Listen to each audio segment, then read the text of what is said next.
ध्रुवांश की आंखें जैसे ही खुली तो पक्षिका ने उसकी तरफ देख कर पूछा, क्या तुम्हें सच में कुछ मिला?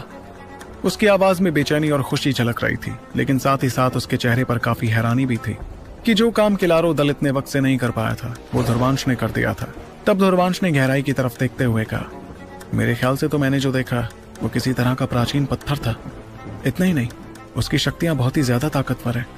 उससे निकली थोड़ी सी शक्ति ने ही मेरी काली बिजली को तबाह कर दिया।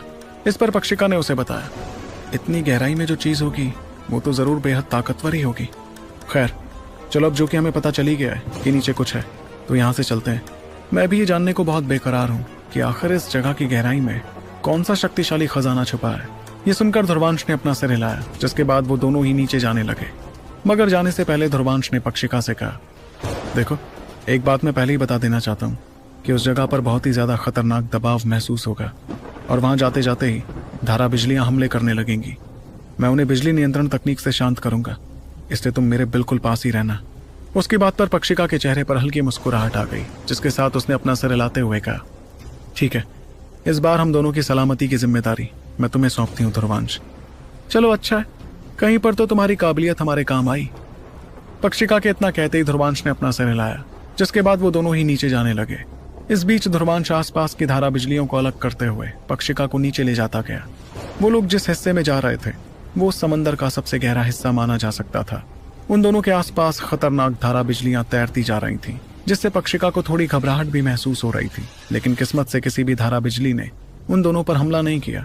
देखते ही देखते ध्रुवांश अपनी रफ्तार और ज्यादा बढ़ाता गया, जिसके बावजूद तकरीबन आधे दिन के बाद वो और पक्षिका उस जगह पर पहुंच पाए जहां उसकी काली बिजली कुछ देर पहले पहुंची थी।